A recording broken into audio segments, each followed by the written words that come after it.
Movie की शुरुआत एक बेकर और उसकी वाइफ को दिखाया जाता है जो कि एक बेकरी को चलाते हैं। इन दोनों का कोई बच्चा नहीं था, जिस वजह से वो दोनों काफ़ी परेशान रहते थे। फिर एक रात उनके घर चुड़ैल आती है। उसे देखकर वो कहता है तुम कुछ खाने आई होगी, लेकिन मेरे पास खाने के लिए कुछ नहीं है। चुड़ैल कहती है मैं कुछ खाने नहीं बल्कि कुछ बताने आई। बहुत सालों पहले जब तुम छोटे थे, जब तुम्हारे डैड यहाँ रहते थे, उस वक्त तुम्हारी मोम का बच्चा होने वाला था, यानी कि तुम्हारा कोई बहन भाई, उसका दिल कोई सब्जियां खाने का करता था। फिर एक दिन तुम्हारे डैड मेरे बाग से सब्जियां चुराने आए थे। अगर मैं चाहती तो अपने जादू से उसे कोई चीज़ बना सकती थी, लेकिन मैंने ऐसा कुछ नहीं किया। सिर्फ मैंने तुम्हारे डैड को इतना कहा था कि जब भी तुम्हारा कोई बच्चा होगा उसे मैं ले लूँगी। ये सुनकर तुम्हारे डैड वहाँ से भागने लगे, लेकिन जाते जाते वो मेरे बाग से जादुई बीज ले गए जो मेरी मोम ने मुझे दिए थे, और कहा था इन बीजों का ख्याल रखना, अगर ये गुम हुए तो तुम्हें सज़ा मिलेगी। जैसे ही तुम्हारे डैड वो बीज लेकर वहाँ से निकलने लगे तो आसमान पर बिजली चमकने लगी और मुझे मेरी माँ के कहने के मुताबिक सज़ा मिली, यानी बहुत भयानक रूप, जिस वजह से मैं आज चुड़ैल बन चुकी हूँ और मुझे बहुत गुस्सा आया। मैं तुम्हारे डैड से बदला लेना चाहती हूँ। जब तुम्हारी बहन पैदा हुई तो मैंने उसे चुरा लिया था और साथ में बद्दुआ दी थी कि तुम्हारे घर में कोई बच्चा पैदा ना हो ताकि तुम्हारी नस्ल ना बढ़ सके, और इसी वजह से तुम्हारा कोई बच्चा नहीं है। लेकिन बेकर को आज से पहले ये बात नहीं पता थी। वो चुड़ैल से पूछता है क्या मेरा कोई और भाई भी है? वो कहती है नहीं, तुम्हारी एक बहन है, लेकिन अब वो मेरी है, लेकिन उसके बारे में अब मैं तुम्हें कुछ नहीं बताऊंगी। अगर तुम चाहते हो तुम्हारे खानदान को दी हुई ये बद्दुआ खत्म हो जाए तो तुम्हें 3 दिन के अंदर अंदर मेरे लिए 4 चीजें लानी होगी। 3 दिन के बाद आसमान पर पूरा चांद निकलेगा। ये दिन बहुत खास होता है, 100 साल में एक बार ही आता है। इन चीज़ों में एक पहली चीज़ गाय है जो दूध की तरह सफ़ेद हो, दूसरा एक कपड़ा जो खून की तरह लाल हो, तीसरा एक बाल जो छन्ने की बालों की तरह सुनहरा हो, चौथा जो कि एक जूता जो सोने की तरह चमकदार हो। अब तुम जल्दी से जंगल में जाओ ताकि तुम्हें ये सारी चीज़ें मिल सकें। जाने से पहले बेकर की वाइफ अपने हस्बैंड को कोट पहनने के लिए देती है। वो इस कोट को गिरा देता है, ये कहते हुए कि ये मेरे डैड का कोट है, मैं इसे नहीं पहनूंगा क्योंकि उनकी वजह से ही ये सब कुछ हुआ है। फिर उसकी वाइफ देखती है कोट की जेब से बीज निकलते हैं जो कि बाहर गिर गए हैं। इन्हें देखकर वो समझ जाती है कि ये वही जादुई बीज हैं जो बेकर के डैड ने चुड़ैल के बाग से चुराए थे। फिर यहाँ हम एक लड़की सिंड्रेला को देखते हैं जो कि अपनी सुतीली माँ और बहनों के साथ रहती है। यहाँ पर सारा काम सिंड्रेला से ही करवाया जाता है। एक दिन उसकी सुतीली माँ और बहनें राजा के फंक्शन में जा रही थी तो सिंड्रेला कहती है कि मैं भी आप लोगों के साथ जाऊंगी, जिस पर वो उसका मजाक बनाती हैं कि तुम इस हुलिये में जाओगी, अपने कपड़े देखो और अपने जूते देखो। फिर उसकी माँ जानबूझकर वहाँ पर दाल बखेर देती है और फिर कहती है इसे उठाओ, पहले अपना काम करो फिर आ जाना। फिर उनके जाने के बाद सिंड्रेला अपनी मोम की कब्र पर जाती है जो कि जंगल में थी। यहाँ पर सिंड्रेला ने एक पौधा लगाया हुआ था जो कि उसके आंसुओं की वजह से बहुत बड़ा हो चुका था क्योंकि वो बहुत दुखी थी और रो रही थी। यहाँ वो आंख बंद कर कहती है कि मैं आज कुछ मांगना चाहती हूँ। तभी उसे उस पेड़ पर अपनी माँ की आत्मा दिखती है जो कहती है तुम जो चाहो मांग सकती हो। और फिर अगले ही पल सिंड्रेला के कपड़े बदलने लगते हैं। उसके जिस्म पर बहुत ही खूबसूरत गोल्डन कलर का लिबास आ जाता है और साथ ही बहुत प्यारे उसके पाँव में जूते भी आ जाते हैं। उधर बैकर जंगल में 4 चीजों को ढूंढ रहा होता है। तभी उसे वहाँ एक बच्ची नजर आती है जिसने अपने फ्रॉक पर एक कवर पहना था जो कि खून की तरह लाल था। तभी वहाँ पर चुड़ैल आ जाती है और बेकर उसे कहता है कि सारी चीजें तुम खुद क्यों नहीं ले सकती।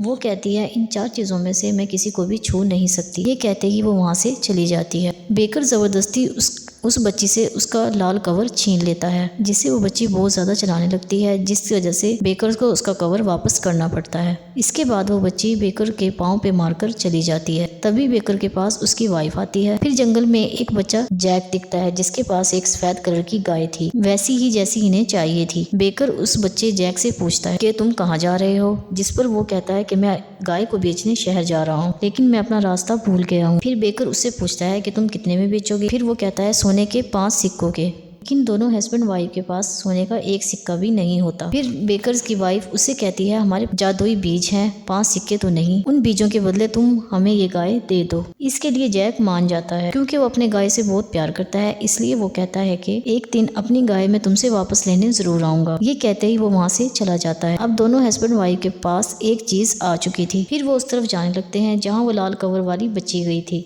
बच्ची अपनी दादी के घर गई होती है जहाँ पर एक भेड़िया उसकी दादी का वेश बदल कर लेटा हुआ था।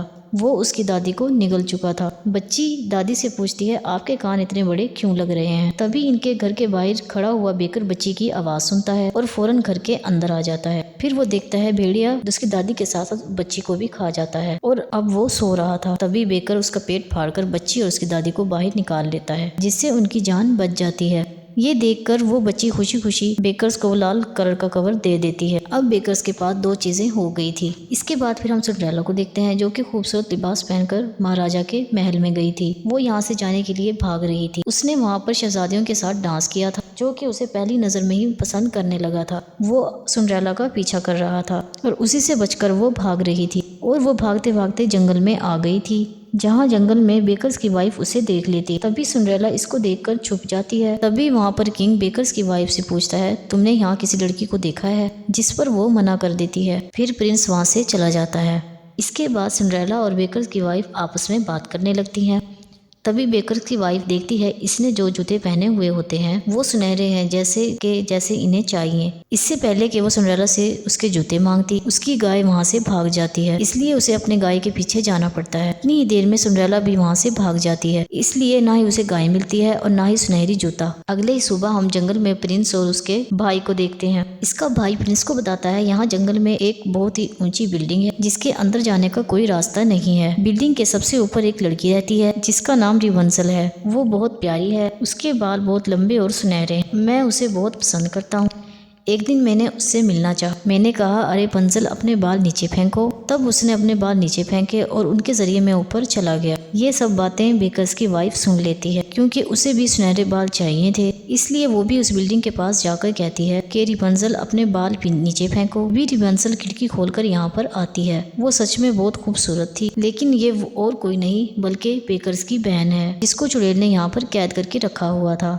लेकिन ये बात वो नहीं जानती, वो चुड़ैल को ही अपनी माँ समझती है। बेकर की वाइफ फिर कहती है, रिवेंसल अपने बाल नीचे फेंको, और इस बार वो अपने बाल नीचे फेंक देती है। उन्हें काटकर बेकर्स की वाइफ वहाँ से भाग जाती है और वो सीधा अपने हस्बैंड के पास जाती है। यहाँ पर उसके हस्बैंड ने गाय को भी ढूंढ लिया था और अब इनके पास 3 चीजें हो गई थी। फिर हम उसी जैक को देखते हैं, जो कि अपने घर पहुंच गया था। जब उसकी मॉम को ये पता चलता है कि वो अपनी गाय 5 बीजों के बदले दे आया है और वो उस पर बहुत गुस्सा करती है। ये कहने के बाद वो इन बीजों को यहाँ पर फेंक देती है।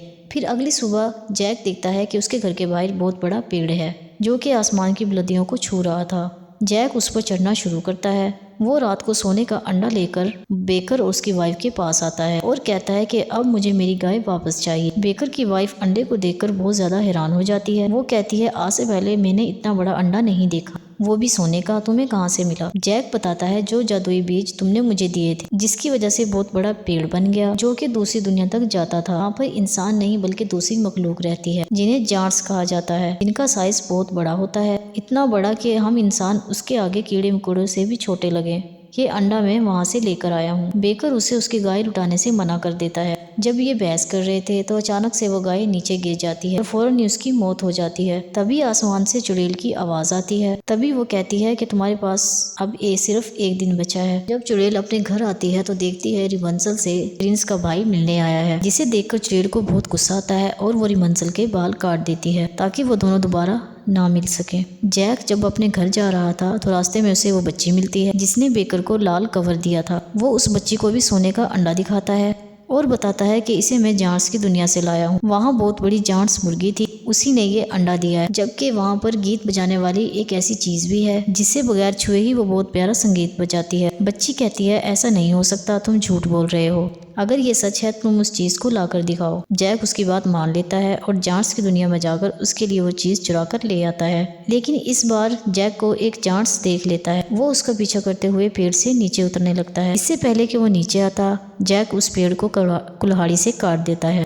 जिस वजह से उस जांस की मौत हो जाती है। सिंड्रेला एक बार फिर राजा की पार्टी को छोड़कर भाग रही होती है, लेकिन इस बार उसके पैर सीढ़ियों से चिपक जाते हैं। प्रिंस ने यहाँ पर कुछ लगा दिया था ताकि सिंड्रेला यहाँ से ना भाग सके। तभी वो अपने जूते उतारकर साइड पर बैठ जाती है। वो प्रिंस को बताती है, मैं तुमसे इसलिए नहीं मिलना चाहती कि जब तुम्हें मेरी सच्चाई का पता चलेगा तो तुम मुझे कभी भी नहीं अपनाओगे। तभी वो वहाँ अपना जूता छोड़कर एक जूते के साथ वहाँ से निकल जाती है। जब वो जंगल में पहुंचती है तो वहाँ पर बेकर की वाइफ आज भी थी, क्योंकि वो वहाँ पर सिंड्रेला का ही इंतजार कर रही थी। वो उसे कहती है कि मुझे तुम्हारा जूता चाहिए, लेकिन सिंड्रेला उसे देने से मना कर देती है। तभी बेकर की वाइफ आखिरी बचा हुआ उसे जादुई बीज देती है। इसे गुस्से में सिंड्रेला वहीं फेंक देती है। फिर यहाँ पर बेकर की वाइफ सिंड्रेला को कहती है तुम मेरे दोनों जूते ले जाओ ताकि तुम्हें भागने में आसानी हो। ये सिंड्रेला मान जाती है और उसे अपना सुनहरी जूता दे देती है। फिर बेकर की वाइफ जूता लेकर अपने हस्बैंड के पास जाती है। बेकर भी अब दूसरी नई गाय ले आया था। अब चारों चीजें इनके पास आ गई थी। तभी वहाँ पर वो चुड़ैल आ जाती है। वो इस गाय को देखकर कहती है ये वो गाय नहीं है जो मुझे चाहिए। इस पर बेकर कहता है जो गाय तुम्हें चाहिए वो मर चुकी है। चुड़ैल कहती है कोई मसला नहीं है, उसे मैं जिंदा कर लूंगी। तभी ये वहाँ पर जाते हैं जहाँ पर इनने गाय को दफनाया था। वहाँ पर वो बच्चा जैक भी था जिसकी ये गाय थी। चुड़ैल अपने जादू से उस गाय को जिंदा कर देती है, जिसके बाद एक एक करके गाय को फिर वो तीनों चीजें खिलाई जाती हैं। लेकिन वो गाय दूध नहीं देती, जिस वजह से उनकी बद्दुआ यानी मुसीबत खत्म हो गई। चुड़ैल कहती है जो चीज़ें तुम लेकर आए हो उसमें ज़रूर कोई ना कोई गड़बड़ है, जिस पर वो इसे बताने लगते हैं कि कौन सी चीज़ वो कहाँ से लेकर आए थे। जब ये सुनती है कि सुनहरी बाल रिबंसल के थे, इस पर वो कहती है उसके बालों को मैंने छुआ था, इस वजह से तुम्हारा काम नहीं हुआ। बेकर के पास एक छल्ली होती है जिसे देखकर वो कहता है इसके बाल भी तो सुनहरे होते हैं, क्यों ना हम गाय को ये खिला दें। जब वो गाय को छल्ली खिलाते हैं तो वो दूध देने लगती है, जिसे पीने के बाद चुड़ैल की सजा खत्म हो जाती है। फिर वो दोबारा से खूबसूरत जवान बन जाती है, यानी वो अपने असली रूप में आ जाती है। उधर प्रिंस सिंड्रेला का जूता सबको पहना कर देख रहा था, क्योंकि वो सिंड्रेला को देखकर नहीं पहचान सकता था। दरअसल जब वो पार्टी में गई थी तो अपना थोड़ा सा रूप बदल कर गई थी। सिंड्रेला की दूसरी बहनें भी इस जूते को पहनती हैं, लेकिन वो उन्हें भी पूरा नहीं आता। तभी वहाँ पर उनकी मोम कहती है मुझे तुम्हारा अंगूठा काटना पड़ेगा, और वो उसका अंगूठा काट देती है, जिस वजह से उसको जूता तो पूरा आ जाता, लेकिन दर्द की वजह से वो ठीक से चल नहीं पा रही थी, जिसे देखकर प्रिंस समझ जाता है ये सिंड्रेला नहीं है। अभी वहाँ पर सिंड्रेला आ जाती है जिसके कपड़े बहुत पुराने और फटे हुए थे। जब प्रिंस उसे जूता पहनाता है तो उसे वो पूरा आ जाता है। तभी प्रिंस समझ जाता है यही वो लड़की है जिसकी मुझे तलाश है, इसीलिए वो उसे अपने साथ ले जाता है। तभी वहाँ पर बहुत सारे परिंदे जो कि सिंड्रेला के दोस्त थे, उसकी बहनें और उसकी सौतेली मोम की आंखें नोच लेते हैं, जिससे वो अंधी हो जाती हैं। कुछ वक्त के बाद प्रिंस और सिंड्रेला की शादी हो जाती है। यहाँ पर बेकर और उसकी वाइफ भी आते हैं, जिनका अब एक बेटा है। रिबंसल और प्रिंस का भाई भी अब एक साथ है। शादी के दौरान यहाँ अचानक से जमीन हिलने लगती है, जिससे इनका महल टूटने लगता है। प्रिंस वापस सब लोगों को घर जाने का कहता है। इसके बाद जंगल में फिर वही पेड़ दिखाया जाता है जिसके जरिए जैक जार्स की दुनिया में गया था। दरअसल जो आखिरी बीज सिंड्रेला ने जंगल में फेंका था, जिस वजह से ये पेड़ उग गया। जब बेकर और उसकी वाइफ अपने बेटे को लेकर जंगल के रास्ते से जा रहे थे तो इन्हें सारा रास्ता बदला हुआ दिखता है। तभी इन्हें लाल कवर वाली वही बच्ची नजर आती है। तभी वो बताती है कि हमारा पूरा टाउन उजड़ चुका है, सब कुछ बदलने की वजह से मुझे अपनी दादी का घर भी नहीं मिल रहा। इतनी देर में बाकी लोग भी वहाँ पर आ जाते हैं। तभी उस पेड़ के जरिए बहुत बड़ी जांट्स वहाँ पर आती है, जो उस जांट की बीवी होती है, जो पेड़ काटने की वजह से मर गई थी। वो कहती है मुझे वो लड़का चाहिए जिस लड़के ने उस पेड़ को काटा था, जिस वजह से मेरे हस्बैंड की मौत हुई थी। यहाँ पर वो चुड़ैल भी होती है जो कि जानती है ये पेड़ किसने काटा था। फिर वो कहती है अच्छा शाम तक हमें वो लड़का दे देंगे। ये सुनने के बाद ये जांट्स वहाँ से चली जाती। फिर इसके बाद ये सब लोग जैक को ढूंढने लग जाते हैं। बेकर को सिंड्रेला जंगल में एक जगह बैठी हुई दिखती है, जो कि अपने पहले वाले पुराने कपड़ों में बैठी हुई रो रही होती है। वो बताती है मैंने प्रिंस का महल छोड़ दिया क्योंकि मेरा हस्बैंड प्रिंस अच्छा लड़का नहीं है, उसने और लड़कियों के साथ भी रिश्ते बनाए हुए हैं। फिर हम प्रिंस को देखते हैं जो कि सच में ऐसा ही इंसान था। अब वो बेकर की वाइफ के साथ था, कुछ देर उसके साथ रहने की बात कर रहा था और फिर वो वहाँ से चला जाता है। तभी वहाँ पर वही जांट्स आ जाती है, जिस वजह से जमीन हिलने लगती है और पेड़ गिरने लगते हैं। इन सब से बचने के लिए जब बेकर की वाइफ पहाड़ के किनारे आती है तो वो वहाँ से गिर जाती, जिस वजह से उसकी मौत हो जाती है। इन सब हालात का जिम्मेदार उस लड़के को ही कह रहे थे, क्योंकि उन बीजों की वजह से वो पेड़ बना, जिस वजह से वो जांट्स हमारी दुनिया में आए, जिस वजह से सब ने अपनी फैमिली में किसी न किसी को खो दिया। लेकिन फिर बाद में इन सब का जिम्मेदार फिर वो चुड़ैल को कहते हैं, जिस पर चुड़ैल कहती है हाँ सारी गलती मेरी है, इसलिए मुझे इसकी सजा मिलनी चाहिए। फिर वो अपनी मोम को कहती है मुझे दोबारा से सजा दो। उसका ऐसा कहते ही वहाँ पर एक खौफनाक तूफान आ जाता है, जिसमें घूमने की वजह से चुड़ैल की मौत हो जाती है। बेकर को अपनी वाइफ की मौत का बहुत दुख होता है, इसलिए वो अपने बेटे को यहीं इन लोगों के पास छोड़कर जंगल की दूसरी तरफ चला जाता है। तभी उसे वहाँ पर अपने डैड की आत्मा दिखती है, जिस पर वो उसे कहती है तुम्हारी मोम की डेथ के बाद मैं भी तुम्हें छोड़कर चला गया था। जो मैंने अपनी औलाद के साथ किया तुम कभी मत करना, वरना तुम अपने आप को कभी माफ नहीं कर पाओगे। फिर बेकर को अपने डैड की बात समझ आ जाती, फिर वो अपने बेटे के पास वापस आ जाता है। फिर ये फैसला करते हैं ये उस जायंट को तूफान के घेर में फंसाकर मार देंगे। जिसमें घूमने की वजह से चुड़ैल की मौत हुई थी। तभी वहाँ पर वो जायंट्स आ जाती है, जिस पे सबसे पहले वो परिंदे जो सिंड्रेला के साथी थे वो हमला कर देते हैं। फिर ये सब लोग मिलकर भी उस पर हमला करते हैं और उसे तूफान के उस घेरे में ले आते हैं। वो इतना बड़ा और खतरनाक तूफान था कि इसमें घूमने से उस जायंट्स की भी मौत हो जाती है, साथ ही वो बड़ा पेड़ भी टूट जाता है। अब यहाँ पर जितने भी लोग बचे थे अब वो बिल्कुल अकेले थे, यानी कि इनका इस दुनिया में अब कोई नहीं था। इसलिए वो सब एक साथ रहने का फैसला करते हैं। यहाँ पर बेकर ये फैसला भी करता है कि मैं एक अच्छा डैड बनकर दिखाऊं और उसकी इसी उम्मीद के साथ ये मूवी यहाँ पर खत्म होती है।